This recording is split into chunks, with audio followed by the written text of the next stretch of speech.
अगर आप लाइफ में पोर्न से स्ट्रगल कर रहे हैं और मास्टरबेशन से एडिक्टेड हो चुके हैं और अगर आपको ये नहीं समझ आ रहा कि मैं कैसे इससे ओवरकम हूँ, तो I want to tell you that I was in that phase.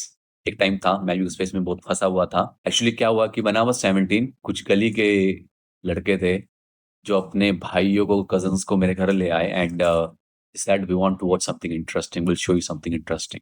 I said okay, let's just watch it.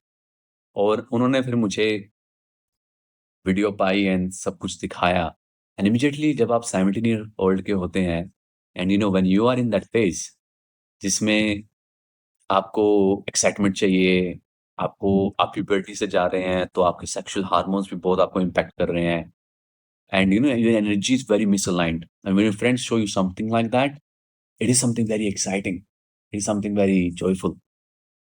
और वहां से कहानी बिगड़ना स्टार्ट हो गई। वहां से कलयुग महाराज जी ने मुझे पकड़ लिया and of course then I started watching porn.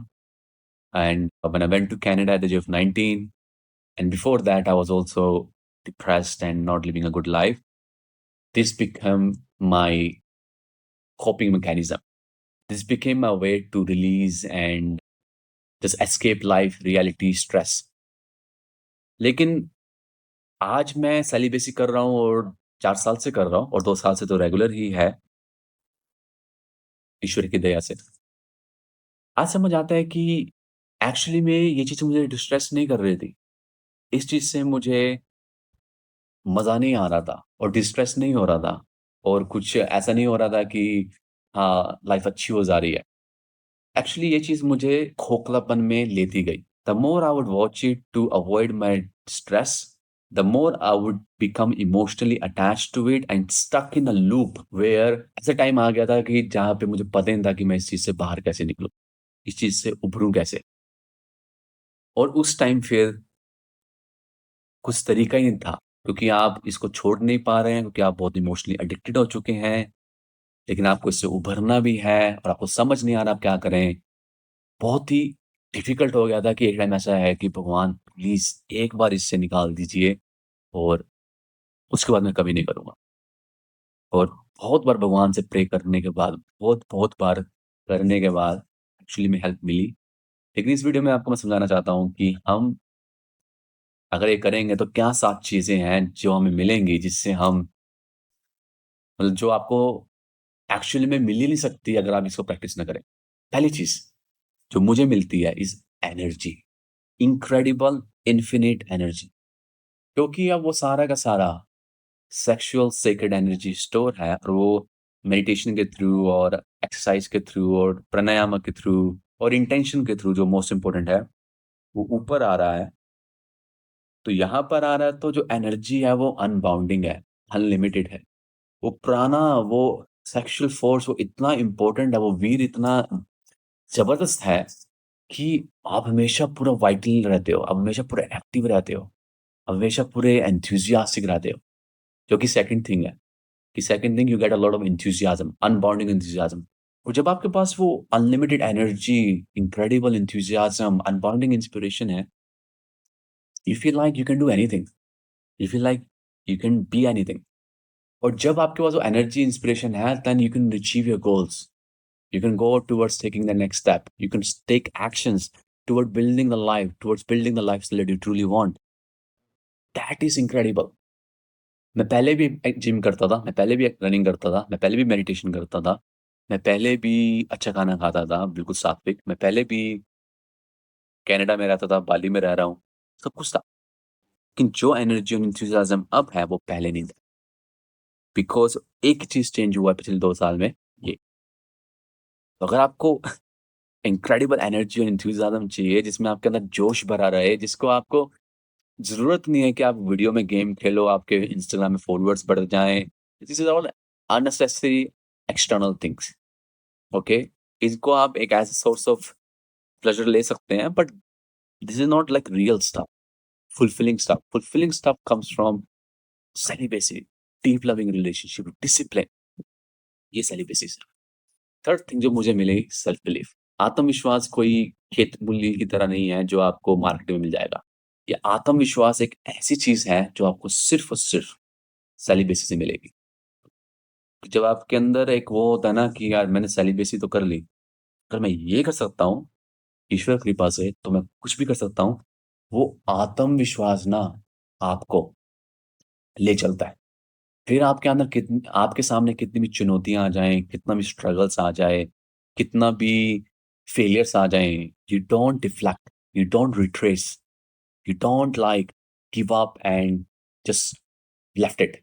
You are like you know what आज हारा हूँ तो कल दोबारा चलूँगा, आज हारा हूँ तो कल दोबारा चलूँगा, हार नहीं माननी। तो दैट स्टबर्ननेस जो जिद्दीपन, जो जोश आता है, वो जो आत्मविश्वास आता है, उसकी बराबरी कोई चीज़ नहीं कर सकता क्योंकि जब आपके अंदर आत्मविश्वास आ गया, सेल्फ कॉन्फिडेंस आ गया, देन एवरीथिंग इज़ पॉसिबल ना, then it's all about just keep going और ये सेलिब्रेसी का आनंद है, सेलिब्रेसी का मज़ा है, सेलिब्रेसी की कृपा है। 4th thing is you get incredible focus and concentration एकाग्रता। किसी भी सक्सेसफुल पर्सन की आप लाइफ में उठाना, वो बताएँगे कि एक चीज़ है जो सबसे इम्पोर्टेंट रही है, राइट फोकस, राइट कंसंट्रेशन। और फोकस और कंसंट्रेशन जो आपको मार्केट में नहीं बिकेगा, ये आप किसी यूट्यूब की वीडियोज़ को देख के नहीं समझ सकते, इस वीडियो को देख के भी नहीं समझ पाएँगे। लेकिन इस वीडियो से आपको ये समझ आना चाहिए कि अगर आप सेलिब्रेसी करें, तो फोकस आपके अंदर आना स्टार्ट हो जाएगा धीरे, धीरे, धीरे, धीरे। और मैं आपको एक चीज़ और बताऊँगा कि आप एकदम से सेलिब्रेसी कर भी नहीं सकते और बिना ईश्वर की कृपा के आप सेलिब्रेसी कर ही नहीं सकते। और अगर आप कर लेंगे तो आप already 1% of the population of the world में हैं, जिनके लिए इम्पॉसिबल नाम की कोई चीज़ नहीं रहेगी। तो वो फ़ोकस और वो कंसंट्रेशन आपके अंदर आ जाएगा और जब आपके अंदर वो फ़ोकस है, कंसंट्रेशन है, क्लैरिटी है, you know what to do, you know what not to do. You know where to be, you know where not to be. You know what is meant for you, you know what is not meant for you. And that makes life so much beautiful, so much enjoying, and so much clearer कि आपको क्या करना है, क्या चाहिए, कहाँ जाना है। तो वो सारी ओवरवेलमिंग, ओवरथिंकिंग, एंग्ज़ायटी सब निकल जाता है। एंड टेल मी आज की लाइफ में लोग इस चीज़ से नहीं स्ट्रगल कर रहे सबसे ज़्यादा। ओवरवेल्म है, एंग्ज़ियस हैं, ओवरथिंकिंग है। क्यों है? अंदर का जो खज़ाना है, वो तो चला गया। अब बचा कुछ है नहीं है, तो ओवरथिंकिंग, डाउट यही सब आएगा ना। तो please start working on this. 5th is you become indifferent to people's opinion. अभी क्या है ना कि जब आपके अंदर एक वो खुद का सेल्फ कॉन्फिडेंस और सेल्फ क्लैरिटी आ जाता है, you become indifferent. Even to the point you become indifferent to people's criticism, opinions as well as your families. कभी अगर मुझे मेरी मदर कुछ ऐसा बोलें जो कि अच्छा नहीं है, क्रिटिसाइज़िंग है, इफ़ेक्ट नहीं होता। आया, निकल गया। ये नहीं कि मैं इनसेंसिटिव बन चुका हूँ लोगों के ओपिनियन से। As a matter of fact, I have become very sensitive to people's pain and suffering. I feel like it is my suffering क्योंकि I am experiencing such high joy, such high pleasure, such high beauty of life by God's grace.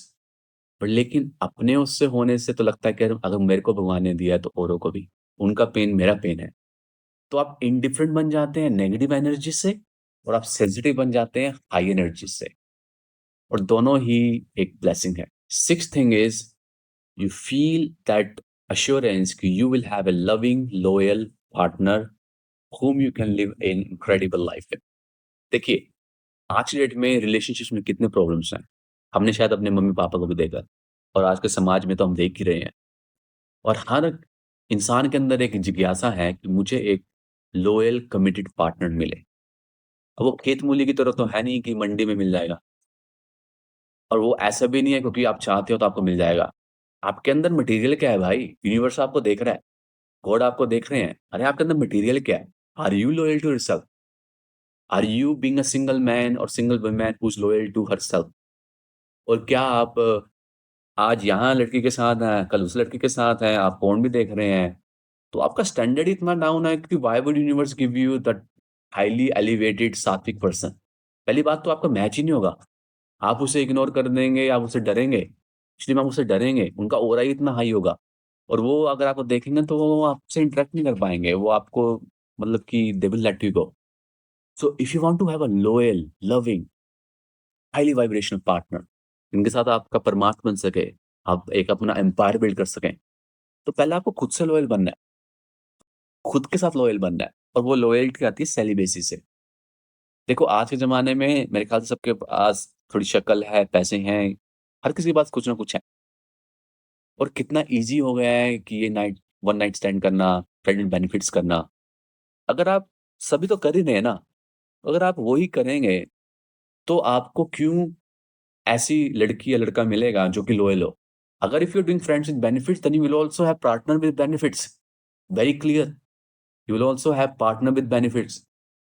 तो वो आपके साथ benefit लेगा, आपको छोड़ेगा या आपको उनको छोड़ेंगी, आपकी वो साइकिल रिपीट होती जाएगी।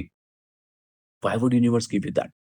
But if you are loyal to yourself, universe will 100% give you that unless you have very bad karma that you have to bear in this life.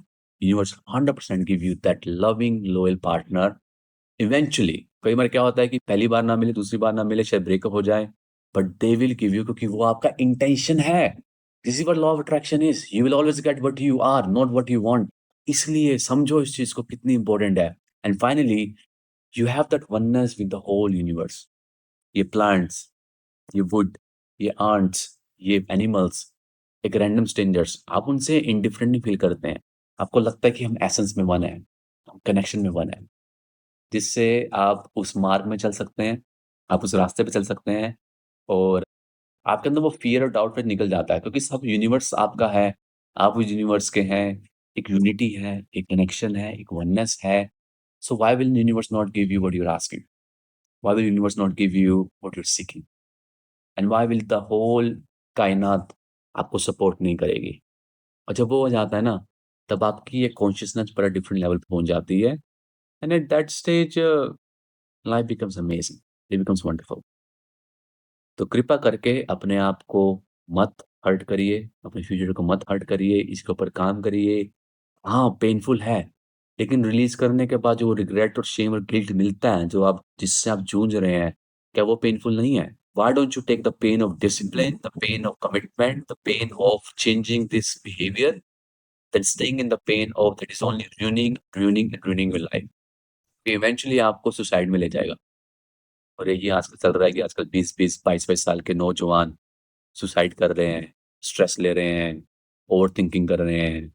इसके ऊपर काम कीजिए और अगर आप चाहें तो मेरे वेबिनार पे आ सकते हैं। मैं अपने वेबिनार में आपको हेल्प करूँगा। वेबिनार इंग्लिश में होगा, लेकिन आप उसमें आ सकते हैं और अगर आप ऑलरेडी 30-35 की एज में हैं और आप रेडी हैं इन्वेस्ट करने के लिए, अपने आप को हेल्प करने के लिए, तो आप मेरे वन ऑन वन कोचिंग के लिए भी सब्सक्राइब कर सकते हैं। अगर मेरे पास स्पेस हो तो हम डिस्कस कर सकते हैं। तो thank you so much for watching. God bless you. I really hope you will work on this and until next time.